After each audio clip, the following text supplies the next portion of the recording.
All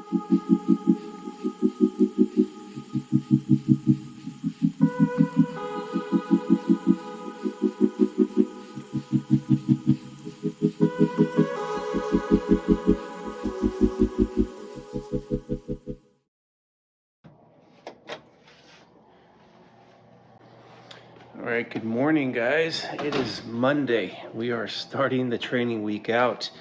And so what we have in store today is press downs and hammer curls. Warm up set first, this is 40 pounds. And get some movement in here, but I'm on an empty stomach right now. I had 1 cup of coffee. I'm not a big fan of eating right when I first get up. And even once I get a couple warm-up sets in, we should be good. Keep in mind, these AM, PM sessions that I'm running, the AM sessions, I don't like to do harder exercises, so doing some arm work. It's not overly invasive, doesn't require a ton of energy. And then once I get in a couple meals, I'm well hydrated, come back out here in the afternoons, and that's where I take on the bigger movements. I'm just more prepared for them. Second warm-up set, going from 40 up to 60.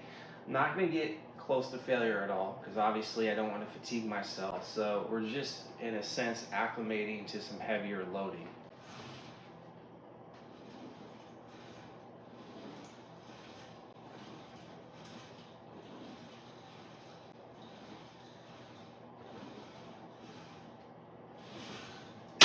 So as far as how I'm executing this movement, you're gonna notice that my shoulders probably look a little bit up, like I'm shrugging my traps up, and that's just to give me stability. But if you pay attention to the elbow joint, that's basically staying locked in. You'll notice I'm not jerking or heaving or using any type of momentum to move the weight. It's just, in a sense, creating that stability in order to push that weight down. So that's one thing I always get asked about. Why aren't your elbows are here and you're more upright and you're doing this?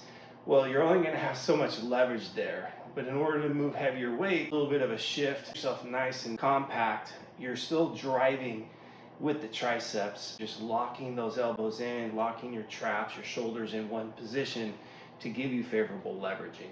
So third and final warm-up set here, we're gonna go from 60 to 80 pounds. I'm only gonna do it for 3 reps. I don't wanna generate too much fatigue. I'm just exposing myself to heavier loading so that way when I get to my main set, it's not as much of a shock.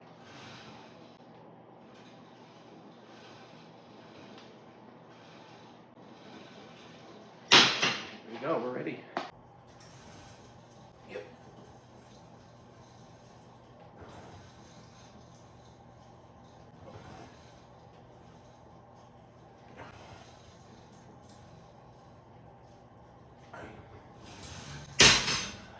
There we go.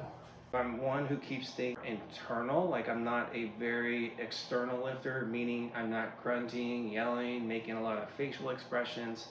I really try to keep myself really locked in, like maintaining really good poise. Like, a tennis player who's gonna serve up an ace, they're gonna serve maybe 140 miles an hour. They wanna make sure they're placing that ball exactly where they want it to go. If they're out of control, of course that ball isn't going to go where they really want it to go. So same thing here, same principles apply.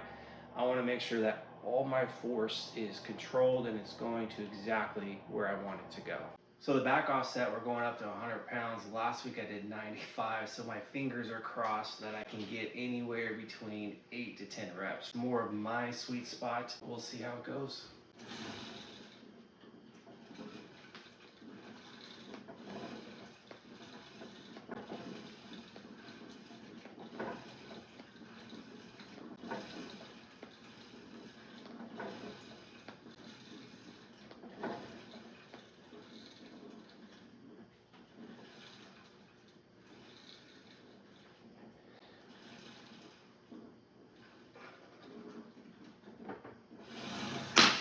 There we go, 10. So that load a few weeks back, we're only getting like 5, 6, 7 reps. So significant improvement. Top set system works really well as far as getting the strength up. And over time, you're just moving more weight across multiple sets.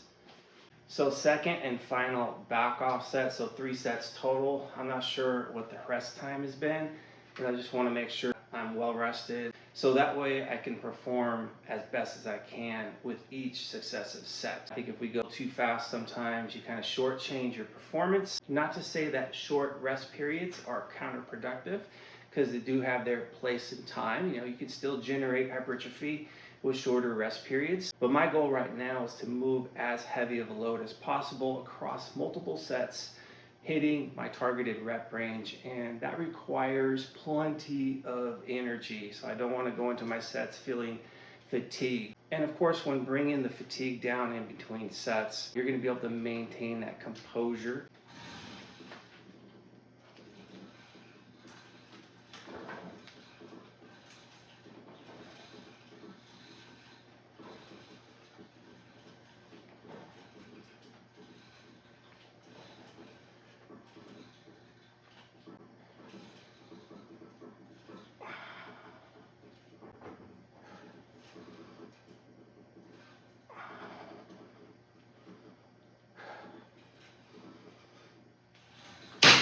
So there we go. Last week we did 100 as a top set. This week 107.5. Last week on the back off sets 95. This week 100. Next week we'll probably do the same here just to get better at it, but a very good tricep workout. So next on the agenda is crossover curls, which is just another form of a hammer curl. You know, hammer curls are at your side here, and I just like them this way because it's just more stable. Like when that load is more centered here, I feel far more stable, especially when my feet are about shoulder width apart. Got my knees slightly bent, squeezing my glutes, keep my hips nice and stable.